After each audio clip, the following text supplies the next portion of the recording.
ప్రభుత్వం చేపడుతున్న అభివృద్ధి సంక్షేమ కార్యక్రమాలను ప్రజల్లోకి తీసుకువెళ్లాలని పార్టీ శ్రేణులకు ముఖ్యమంత్రి చంద్రబాబు సూచించారు. రాష్ట్ర కమిటీల మినహా మిగిలిన అన్ని కమిటీలను మే 18 నాటికి పూర్తి చేయాలని సూచించారు. ఈ నెల 27, 28, 29 తేదీల్లో కడపలో మహానాడును 3 రోజుల పాటు నిర్వహించనున్నట్లు తెలియజేశారు. మహానాడు అనంతరం రాష్ట్ర కమిటీని ప్రకటిస్తామని తెలిపారు. టీడీపీ ఎంపీలు, ఎమ్మెల్యేలు, పార్టీ నాయకులతో ముఖ్యమంత్రి, టీడీపీ జాతీయ అధ్యక్షుడు నారా చంద్రబాబు నాయుడు టెలికాన్ఫరెన్స్ నిర్వహించారు. ఇందులో పార్టీ విస్తరణ, ప్రభుత్వ కార్యక్రమాల అమలుపై పలు కీలక అంశాలపై నేతలతో చర్చించారు. అమరావతిలో రాజధాని పనుల పునఃప్రారంభ కార్యక్రమం ఘనంగా జరగడం పట్ల కార్యకర్తల కృషిని సీఎం ప్రశంసించారు. ఈ కార్యక్రమం దేశవ్యాప్తంగా దృష్టిని ఆకర్షించిందని, ప్రధాని మోడీ చేతుల మీదుగా రాజధాని పునఃప్రారంభం జరగడం గర్వకారణమని అన్నారు. అమరావతి ప్రజల ఆత్మగౌరవానికి చిహ్నంగా నిలబడుతోందని వ్యాఖ్యానించారు. ప్రభుత్వం చేపడుతున్న అభివృద్ధి సంక్షేమ కార్యక్రమాలను ప్రజల్లోకి తీసుకువెళ్లాలని పార్టీ శ్రేణులకు సూచించారు. పింఛన్ ప్రతి నెల 1వ తేదీన చెల్లించడం, డిఎస్సి ద్వారా ఉపాధ్యాయ నియామకం, దీపం 2 కింద ఉచిత గ్యాస్ సిలిండర్లు, మత్స్యకారులకు ఆర్థిక సహాయం, అన్నదాత పథకం ప్రారంభం వంటి పలు పథకాలను వివరించారు. నామినేటెడ్ పదవుల విషయంపై స్పందించిన చంద్రబాబు, అధిక శాతం పదవులు ఇప్పటికే భర్తీ చేశామని, మిగిలినవి కూడా త్వరలోనే నియమిస్తామని తెలిపారు. సామాజిక న్యాయాన్ని ప్రాధాన్యంగా తీసుకుంటూ ఎంపికలు చేస్తున్నట్లు పేర్కొన్నారు. పార్టీ నిర్మాణంపై మాట్లాడుతూ రాష్ట్ర కమిటీల మినహా మిగిలిన అన్ని కమిటీలను మే 18 నాటికి పూర్తి చేయాలని సూచించారు. ఈ నెల 27, 28, 29 తేదీల్లో కడపలో మహానాడును 3 రోజుల పాటు నిర్వహించనున్నట్లు తెలిపారు. మహానాడు అనంతరం రాష్ట్ర కమిటీని ప్రకటిస్తామని తెలిపారు. ప్రజాప్రతినిధులు ప్రజలకు అందుబాటులో ఉండాలని, కార్యకర్తల అభిప్రాయాల మేరకు నేతలు పనిచేయాలని హితవు పలికారు. గుజరాత్ మోడల్ను రాష్ట్రంలో అమలు చేయాలని పేర్కొన్నారు. ప్రభుత్వం ఏం మంచి పని చేసినా వైసీపీ చౌకబారు విమర్శలు చేస్తోంది. వాటిని ఖండించాల్సిన అవసరం ఉంది. ఏడాది పాలనలో స్పష్టమైన మార్పులు కనిపిస్తున్నాయి. ప్రజల్లో విశ్వాసం పెరుగుతోంది అని చంద్రబాబు స్పష్టం చేశారు. విజయవాడ గుణదల వైఎస్ఆర్ కాలనీలో విషాదకర ఘటన జరిగింది. సైడ్ డ్రైన్లో 3 పిల్లలు ప్రమాదవశాత్తు పడిపోవడంతో ఒక బాలుడు మృతి చెందాడు. మరో బాలుడిని స్థానికులు సురక్షితంగా రక్షించగా, గాయపడిన బాలుడిని చికిత్స కోసం ఆసుపత్రికి తరలించారు. దుర్ఘటన జరిగిన సమాచారం అందుకున్న మాచవరం సీఐ ప్రకాష్ సంఘటనా స్థలానికి చేరుకుని పరిస్థితిని సమీక్షించారు. ఘటనకు సంబంధించి పూర్తి వివరాలు సేకరిస్తున్నారు. ఈ ఘటనపై స్పందించిన టీడీపీ యువ నాయకుడు గద్దె క్రాంతికుమార్ విజయవాడ ప్రభుత్వ ఆసుపత్రికి వెళ్లి బాధిత కుటుంబాలను పరామర్శించారు. అనంతరం వారికి 50,000 ఆర్థిక సహాయాన్ని అందించారు. రైతులను అవమానపరిచే విధంగా మాజీ సీఎం వైఎస్ జగన్మోహన్ రెడ్డి మాట్లాడుతున్నారని మంత్రి నాదెండ్ల మనోహర్ విమర్శించారు. వర్క్ ఫ్రం బెంగళూరు చేసే జగన్కు రైతుల గురించి ఏం తెలుసునని ప్రశ్నించారు. అన్నదాతలపై జగన్కు ఏమాత్రం అవగాహన లేదన్నారు. రైతులను మోసం చేసిన వైకాపా 1,674 కోట్లు బకాయి పెట్టిందని ఆరోపించారు. కూటమి ప్రభుత్వం అధికారంలోకి రాగానే ధాన్యం కొనుగోళ్లకు సంబంధించి 11,000 కోట్లు రైతుల ఖాతాల్లో జమ చేసినట్లు తెలియజేశారు. ఆంధ్రప్రదేశ్ రైతుల పట్ల జగన్కు ఎప్పుడూ చిత్తశుద్ధి లేదని రాష్ట్ర పౌర సరఫరాల శాఖ మంత్రి నాదెండ్ల మనోహర్ విమర్శించారు.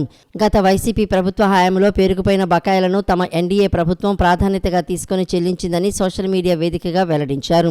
రైతుల సంక్షేమానికి, వారికి సకాలంలో చెల్లింపులు జరపడానికి తమ ప్రభుత్వం అత్యంత ప్రాధాన్యత ఇస్తోందని ఆయన స్పష్టం చేశారు. గత ప్రభుత్వం రైతులకు చెల్లించాల్సిన సుమారు 1,674 కోట్ల బకాయిలను తమ ప్రభుత్వం అధికారంలోకి వచ్చిన తర్వాత చెల్లించిందని మంత్రి నాదెండ్ల మనోహర్ తెలిపారు. రైతులకు ఆర్థికంగా అండగా నిలబడటమే తమ ప్రభుత్వ లక్ష్యమని ఆయన పేర్కొన్నారు. ఈ ఖరీఫ్ సీజన్లో రాష్ట్ర వ్యాప్తంగా 5.65 లక్షల మంది రైతుల నుంచి 35.94 లక్షల మెట్రిక్ టన్నుల ధాన్యాన్ని ప్రభుత్వం కొనుగోలు చేసిందని వివరించారు. ఇందుకు గాను 8,277.59 కోట్లను కేవలం 24 గంటల వ్యవధిలోనే నేరుగా రైతుల బ్యాంకు ఖాతాల్లో జమ చేసినట్లు ఆయన వెల్లడించారు. అదేవిధంగా ప్రస్తుత రబీ సీజన్లో కూడా ధాన్యం సేకరణ వేగంగా జరుగుతోందని మంత్రి తెలిపారు. ఇప్పటి వరకు 1,16,627 మంది రైతుల నుంచి 12.38 లక్షల మెట్రిక్ టన్నుల ధాన్యాన్ని సేకరించామని, దీనికి సంబంధించి 2,722.81 కోట్లను కూడా 24 గంటల్లోనే రైతుల ఖాతాలకు బదిలీ చేశామని ఆయన వివరించారు. రైతుల కష్టానికి తక్షణమే ప్రతిఫలం అందించాలనే ఉద్దేశంతో ఈ సత్వర చెల్లింపుల విధానాన్ని అమలు చేస్తున్నట్లు పేర్కొన్నారు. ఇది కేవలం రాజకీయ దురుద్దేశంతో జగన్మోహన్ రెడ్డి గారు ఏదో హడావుడి చేసి ఒక ప్రెస్ మీట్ పెడితే నిజంగా దయ్యాలే వేదాలు వల్లించినట్టుంది. ఆ విధంగా ఆయన మాట్లాడితే రైతాంగం గురించి ఏం చెప్పమంటారు? కనీసం రైతులకి డబ్బులు ఇవ్వలేదు, బకాయిలు వదిలేసి వెళ్ళిపోయారు. పోనీ ధాన్యం కొన్నారంటే అది లేదు. లెక్కలు చూస్తే ప్రజలకు తెలియాలి ఈ రోజున వాస్తవాలు ఏంటో. ఖచ్చితంగా మేము నిలబడతాం. రేపు లోతుగా సమీక్షించుకుని వివిధ జిల్లాల కలెక్టర్లను రమ్మన్నాను, జాయింట్ కలెక్టర్లు రమ్మన్నాను, అధికారులను రమ్మన్నాను, అదేవిధంగా మిల్లర్లను కూడా ఆహ్వానించాం, రైతు సోదరులు కూడా ఆహ్వానించాం. మీ సమస్య ఎక్కడ కూడా పరిష్కారం చేయకుండా మేము ఉండం, 100% పరిష్కారం చేస్తాం. ఆ నమ్మకంతో మీరు ఉండండి అని మనస్ఫూర్తిగా తెలుగు. కొంతమంది కలెక్టర్లతో నేను టెలికాన్ఫరెన్స్ చేశాను, మాట్లాడానండి. తప్పకుండా వివరాలు రావాలి. ఇవాళ ఉదయం కురిసిన వర్షానికి కొంతవరకు ధాన్యం ఎక్కడైతే తడిసిందో ఆ ధాన్యం కొనుగోలు చేయడానికి ఎటువంటి ప్రక్రియ చేయాలో మేము ఆలోచిస్తున్నాం. తక్షణమే వాళ్ళకి గోతాలు అందించమని చెప్పడం జరిగింది. గోతాలు ఉన్న చోట ధాన్యం కొనుగోలు ఎక్కడ కూడా ఇబ్బంది కలగకుండా ఆ విధంగా స్పందించేటట్టు యంత్రాంగాన్ని అప్రమత్తం చేశాం. ఖచ్చితంగా నిలబడతాం. మంగళగిరి నియోజకవర్గం దుగ్గిరాల మండలం కంఠంరాజు కొండూరు గ్రామంలో నిర్వహించిన శ్రీ మహంకాళి అమ్మవారి దేవస్థానం పునఃప్రతిష్ఠా మహోత్సవంలో విద్యా ఐటీ శాఖల మంత్రి నారా లోకేష్ ముఖ్య అతిథిగా పాల్గొన్నారు. ఆలయ పునఃప్రతిష్ఠను పురస్కరించుకుని అమ్మవారిని దర్శించుకున్నారు. అమ్మవారికి ప్రత్యేక సారె, పసుపు, కుంకుమ, గాజులు సమర్పించారు. మంగళగిరి నియోజకవర్గం దుగ్గిరాల మండలం కంఠంరాజు కొండూరు గ్రామంలో నిర్వహించిన శ్రీ మహంకాళి అమ్మవారి దేవస్థానం పునఃప్రతిష్ఠా మహోత్సవంలో విద్యా ఐటీ శాఖల మంత్రి నారా లోకేష్ ముఖ్య అతిథిగా పాల్గొన్నారు. ముందుగా ఆలయానికి చేరుకున్న మంత్రి లోకేష్కు అధికారులు, స్థానిక నాయకులు మంగళ వాయిద్యాలతో ఘనంగా స్వాగతం పలికారు. అనంతరం ఆలయ పునఃప్రతిష్ఠను పురస్కరించుకుని అమ్మవారిని దర్శించుకున్నారు. అమ్మవారికి ప్రత్యేక సారె, పసుపు, కుంకుమ, గాజులు సమర్పించారు. అనంతరం ప్రత్యేక పూజలు నిర్వహించారు. మంత్రి నారా లోకేష్ రాకను పురస్కరించుకుని అర్చకులు ప్రత్యేక ఆశీర్వచనాలు అందజేశారు. జ్ఞాపికను బహుకరించారు. అనంతరం ఆలయంలో నూతనంగా నిర్మించిన శ్రీ విఘ్నేశ్వర స్వామి, శ్రీ సుబ్రహ్మణ్యేశ్వర స్వామి ఉపాలయాలను సందర్శించి ప్రత్యేక పూజలు నిర్వహించారు. మంత్రి లోకేష్ రాకను పురస్కరించుకుని స్థానిక ప్రజానీకం పెద్ద ఎత్తున తరలివచ్చారు. ఈ కార్యక్రమంలో శాసనమండలి chief whip Panchumarthi Anuradha, Padmashali welfare and development corporation chairman Nandam Abaddayya, TTD సభ్యురాలు తమ్మిశెట్టి జానకీదేవి, టీడీపీ గుంటూరు పార్లమెంటు ప్రధాన కార్యదర్శి పోతినేని శ్రీనివాసరావు, టీడీపీ మండల అధ్యక్షురాలు కేశమినేని అనిత తదితరులు పాల్గొన్నారు. శ్రీ మహంకాళి అమ్మవారి దేవస్థానం పునఃప్రతిష్ఠా మహోత్సవ కార్యక్రమాన్ని ముగించుకుని మంగళగిరికి పయనమైన మంత్రి లోకేష్ మార్గమధ్యంలో కాజా, చినవడ్లపూడి మధ్యలో గల బకింగ్హామ్ కాలువను పరిశీలించారు. కాలువలో పెద్ద ఎత్తున గుర్రపు డెక్క పూడుకుపోవడాన్ని గమనించారు. వర్షాకాలంలో రైతులకు ఇబ్బందులు కలగకుండా గుర్రపు డెక్కను తొలగించేందుకు అవసరమైన అన్ని చర్యలు తీసుకోవాలని సిబ్బందిని ఆదేశించారు. ఎన్టీఆర్ జిల్లాలో నీట్ పరీక్ష ప్రశాంతంగా ముగిసింది. జిల్లాలో 13,625 మందికి గాను 13,455 మందితో 98.75% హాజరయ్యారు. మొదటి నుంచి ప్రతి దశలోనూ అధికారుల అప్రమత్తతో పరీక్ష నిర్వహణ తీరును కలెక్టర్ డాక్టర్ జి. లక్ష్మీసా నిరంతరం పర్యవేక్షించారు. ఆదివారం నిర్వహించిన నీట్ 2025 పరీక్ష ప్రశాంతంగా ముగిసిందని, ఎన్టీఏ మార్గదర్శకాలకు అనుగుణంగా ప్రతి విషయంలోనూ అప్రమత్తంగా వ్యవహరించినట్లు కలెక్టర్ డాక్టర్ జి. లక్ష్మీస తెలిపారు.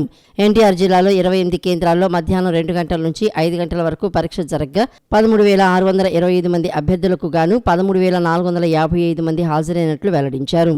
కలెక్టర్ లక్ష్మీస ఆదివారం నగరంలోని పిఎస్సిఎంఆర్ ఇంజనీరింగ్ కళాశాల పరీక్షా కేంద్రాన్ని సందర్శించి అభ్యర్థుల బయోమెట్రిక్ ధృవీకరణ ప్రక్రియను పరిశీలించారు. అదేవిధంగా PV Siddhartha arts and science కళాశాల, విపి సిద్ధార్థ పబ్లిక్ స్కూల్ పరీక్షా కేంద్రాలను ఆకస్మికంగా తనిఖీ చేశారు. ఎక్కడా అవాంఛనీయ ఘటనలు జరగకుండా జాగ్రత్తగా ఉండాలని అధికారులను ఆదేశించారు. కేంద్రంలో విద్యార్థులు ప్రశాంత వాతావరణంలో పరీక్ష రాసేందుకు చేసిన ఏర్పాట్లు, సిట్టింగ్ అరేంజ్మెంట్ సరిగ్గా ఉందా లేదా తదితర విషయాలను పరిశీలించారు.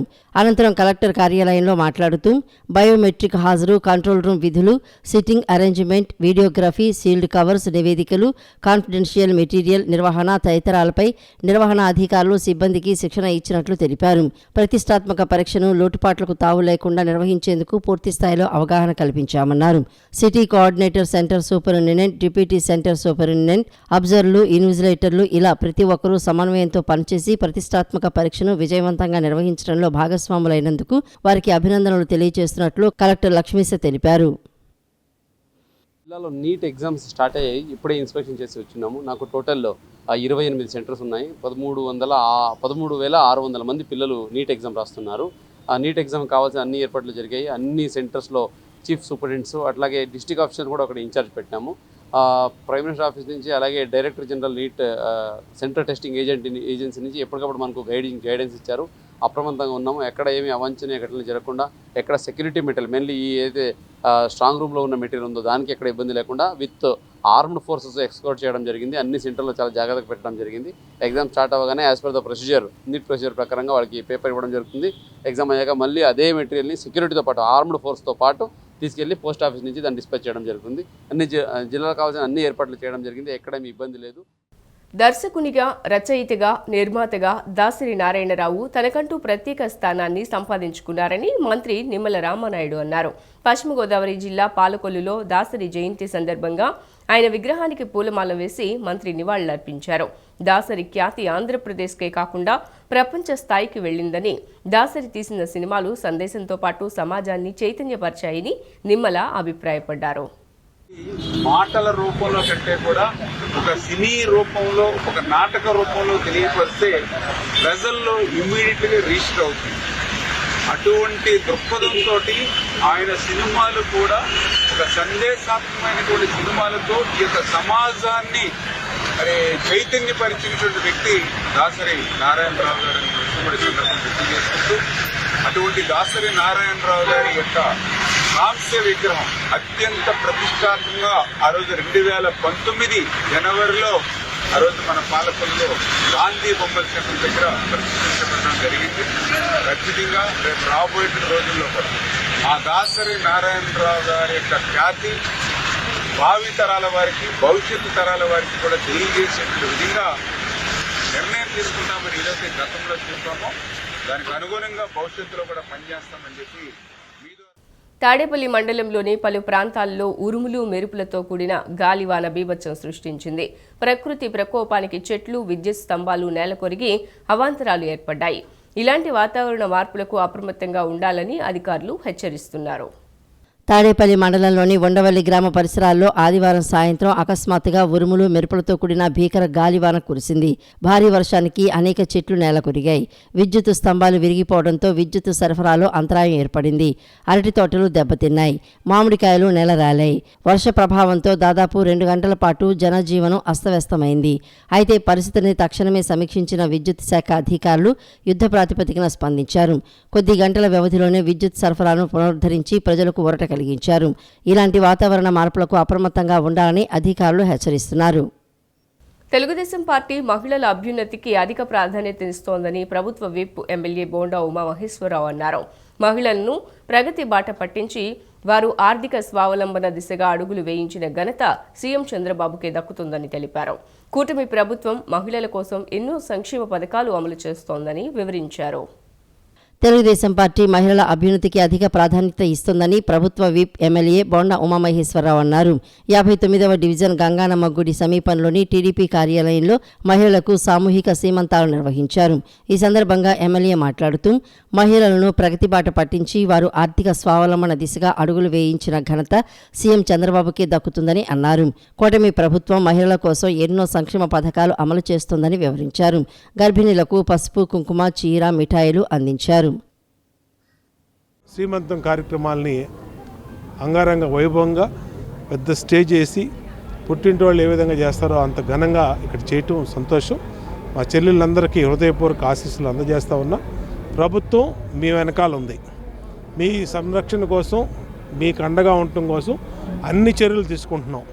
3,000 పింఛను 4,000 చేసాం. 3,000 రూపాయలు ఉండి వికలాంగులు పింఛను 6,000 చేసాం. అన్నా క్యాంటీన్లు ఓపెన్ చేసాం. 3 గ్యాస్ బండ్లు ఇస్తున్నాం. ఈ నెల నుంచి అమ్మఒడి ఎంతమంది పిల్లలు ఉంటే అంతమంది పిల్లలకి అమ్మఒడి కూడా 15,000 రూపాయలు వేస్తాం. అలాగే జూన్ మాసం నుంచి మహిళలందరికీ 18,000 రూపాయలు వేస్తాం. త్వరలో మహిళలందరికీ ఉచిత బస్సు కూడా ప్రారంభిస్తాం. ఇచ్చిన ప్రతి హామీ గుర్తుంది. ప్రతి హామీని అమలు చేసే విధంగా ముందుకెళ్తామని తెలియజేస్తూ మంచి కార్యక్రమం చేసిన 59వ డివిజన్ పార్టీ నాయకులందరినీ కూడా పుట్టింటి నుంచి చేసే కార్యక్రమాన్ని Telugu Desam party central MLA Bonda Umamaheswara Rao అన్న గారి ఆధ్వర్యంలో చేస్తున్నారు. తోడపట్టు ఒక అన్నలాగా, ఒక నాన్నలాగా ఈ కార్యక్రమాన్ని నిర్వహించిన మా సెంట్రల్ ఎమ్మెల్యే బోండా ఉమామహేశ్వరరావు అన్న గారికి ధన్యవాదాలు తెలుపుకుంటున్నాము. అలాగే ఈ ఇచ్చిన ఐటమ్స్లో చీర కానీ, పండ్లు కానీ, పసుపు కుంకుమ కానీ, అరటి పండ్లు, ఫ్రూట్స్, ప్రతి ఒక్కటి స్వీట్లు కానీ అన్నీ అందజేయడం జరిగింది. 9 రకాల ఐటమ్స్ అనేది అందజేయడం జరిగింది. వాళ్ళు చాలా చక్కగా హ్యాపీగా ఫీల్ అయ్యారు. ఇంకా మేము కార్యక్రమాలని ముందుకు తీసుకెళ్లాలని కోరుకుంటూ ధన్యవాదాలు తీసుకుంటున్నా. అలాగే సెంట్రల్ 59వ డివిజన్ కమిటీ ఆధ్వర్యంలో సెంట్రల్ ఇన్ఛార్జ్ 59వ డివిజన్ ఇన్ఛార్జ్ ఎస్కే జాన్వలి గారు మరియు డివిజన్ ప్రెసిడెంట్ బంగారు నాయుడు గారు, అలాగే division secretary Velpura Rajesh committee ఆధ్వర్యంలో చక్కగా కార్యక్రమం ఇది నిర్వహించడం జరిగింది. ధన్యవాదములు. రోడ్డు ప్రమాద బాధితుడిని కాపాడి పౌర సరఫరాల శాఖ మంత్రి నాదెండ్ల మనోహర్ మరోసారి తన మానవతా దృక్పథాన్ని చాటుకున్నారు. విజయవాడ నుండి కాకినాడకు వెళ్లే మార్గంలో ఆయన కాన్వాయ్ ఏలూరు జిల్లా భీమడోలు వద్ద కారు బైకు ఢీకొనడంతో ఓ వ్యక్తికి తీవ్ర గాయాలయ్యాయి. అదే సమయంలో అటుగా వస్తున్న మంత్రి స్వయంగా వెంటనే గాయపడిన వారి వద్దకు వెళ్లి వారి పరిస్థితిని సమీక్షించారు. బాధితులకు సకాలంలో చికిత్స అందేలా చర్యలు తీసుకున్నారు. ఆంధ్రప్రదేశ్ పౌర సరఫరాల శాఖ మంత్రి నాదెండ్ల మనోహర్ మానవతా దృక్పథంతో స్పందించి రోడ్డు ప్రమాదంలో గాయపడిన వారికి సత్వర సహాయం అందించారు. విజయవాడ నుంచి కాకినాడ వెళ్తున్న సమయంలో ఏలూరు జిల్లా భీమడోలు మండలం ఎం నాగులపల్లి అడ్డరోడ్డు సమీపంలో రోడ్డు ప్రమాదం జరిగిన విషయాన్ని ఆయన గమనించారు. బాధితులకు సకాలంలో చికిత్స అందించేలా చర్యలు తీసుకున్నారు. ఇక వివరాల్లోకి వెళ్తే జాతీయ రహదారిపై వేగంగా వెళ్తున్న ఒక ఇన్నోవా కారు అదుపు తప్పి ద్విచక్ర వాహనాన్ని బలంగా ఢీకొట్టింది. ఈ దుర్ఘటనలో బైక్పై ప్రయాణిస్తున్న ఇద్దరు వ్యక్తులు తీవ్రంగా గాయపడి రోడ్డుపై పడిపోయారు. అదే మార్గంలో తన పర్యటన నిమిత్తం వెళ్తున్న మంత్రి నాదెండ్ల మనోహర్ ఈ ప్రమాదాన్ని గమనించి వెంటనే తన కాన్వాయ్ను ఆపాలని ఆదేశించారు. క్షతగాత్రుల పరిస్థితిని చూసి చలించిన మంత్రి తక్షణమే స్పందించి సహాయక చర్యలు చేపట్టారు. హుటాహుటిన 108 అంబులెన్స్కు ఫోన్ చేసి సమాచారం అందించారు. అంబులెన్స్ ఘటనా స్థలానికి చేరుకున్నాక బాధితులను త్వరగా ఆసుపత్రికి తరలించేందుకు వీలుగా తన కాన్వాయ్లోని ప్రోటోకాల్ వాహనాన్ని అంబులెన్స్కు ఎస్కార్ట్గా పంపాలని సిబ్బందిని ఆదేశించారు. కానూరు మురళీనగర్లోని పిఎన్ఆర్ ప్లాజాలో ఉన్న గోసా లైట్స్ కాలేజ్లో విద్యార్థుల మధ్య ఘర్షణ చోటు చేసుకుంది. ఇంటర్ లాంగ్ టర్మ్ కోచింగ్ తీసుకుంటున్న విద్యార్థులు ఇద్దరు గ్రూపులుగా విడిపోయి పరస్పరం విభేదాలకు దిగారు. వివాదం తీవ్ర రూపం దాల్చి కొందరు విద్యార్థులు కాలేజ్ ఫర్నిచర్ను ధ్వంసం చేశారు. సమాచారం అందుకున్న పెనంలూరు పోలీసులు ఘటనా స్థలానికి చేరుకుని పరిస్థితిని అదుపులోకి తీసుకున్నారు. ఘర్షణకు పాల్పడిన విద్యార్థులను అదుపులోకి తీసుకుని విచారిస్తున్నారు. ఈ ఘటనతో కాలేజీలో విద్యార్థులు భయాందోళనకు గురవుతున్నారు. పోలీసులు పూర్తి స్థాయిలో దర్యాప్తు చేపట్టారు. ఎందుకు తీసుకురావండి? ఇప్పుడు ఎవరికో భయపడి ఎందుకు తీసుకెళ్తాం? అసలు ఏం జరిగిందనే తెలుసుకోవడం కోసం ఇంటికి తీసుకెళ్తున్నాం. ఇప్పుడు పిల్లాడిని గొడవ వదిలిపెట్టలేంగా, ఇళ్ళకి తీసుకెళ్ళి మాట్లాడతాం, ఏం జరిగింది తెలుసుకుంటాం, ప్రిన్సిపల్ని అడుగుతాం, లేకపోతే డీన్ని అడుగుతాం.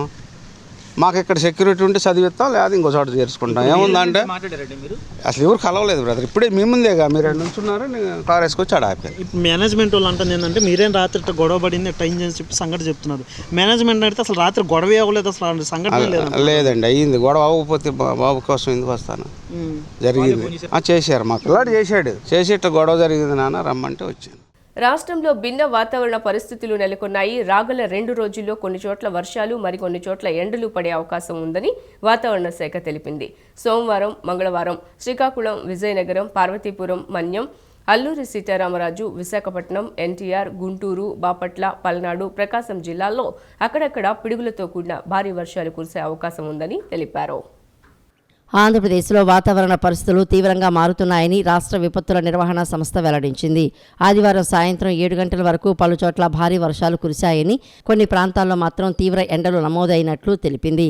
కాకినాడ జిల్లా కాజులూరులో 100.5 మిల్లీమీటర్ల వర్షపాతం నమోదై అత్యధికంగా వర్షం కురిసిందని మేనేజింగ్ డైరెక్టర్ రోణంకి కోరమనాథ్ తెలిపారు.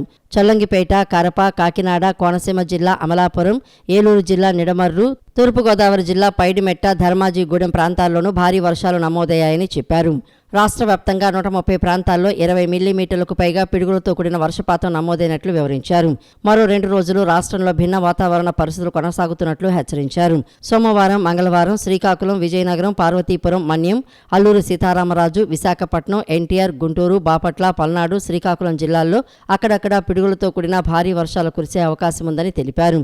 అనకాపల్లి, కాకినాడ, కోనసీమ, తూర్పుగోదావరి, పశ్చిమ గోదావరి, ఏలూరు, కృష్ణా, నెల్లూరు, కర్నూలు, అన్నమయ్య, చిత్తూరు, తిరుపతి జిల్లాల్లో తేలికపాటి నుంచి మోస్తరు వర్షాలు కురిసే సూచనలు ఉన్నాయని పేర్కొన్నారు.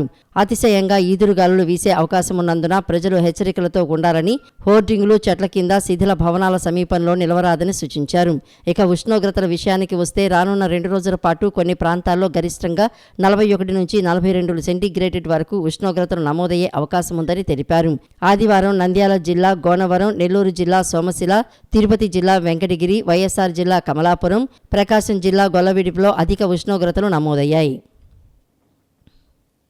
సంగీత జగద్గురు శ్రీ త్యాగరాజస్వామి 258వ జయంతి వైభవ ఉత్సవాలను శ్రీ సద్గురు సంగీత సభ రామకోటి సంయుక్త ఆధ్వర్యంలో వైభవంగా కొనసాగుతున్నాయి. రాష్ట్ర వ్యాప్తంగా తరలివస్తున్న సంగీత కళాకారులు సద్గురువులకు స్వరార్చన చేస్తున్నారు. ఈ ఉత్సవాల్లో త్యాగరాజ పంచరత్న కీర్తనలు గోష్ఠిగానం నిర్వహించారు. దాదాపు 250 మంది కళాకారులు ఈ గోష్ఠిగానంలో పాల్గొన్నారు. రాష్ట్ర వ్యాప్తంగా పలు ప్రాంతాల నుండి తరలివచ్చిన సంగీత కళాకారులు సద్గురువులకు స్వరార్చన చేస్తున్నారు.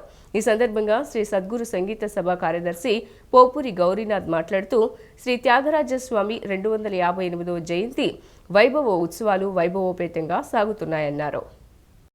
ఇతర దేశాల నుంచి కూడా వచ్చి ఈ కార్యక్రమాల్లో పాల్గొన్నారు.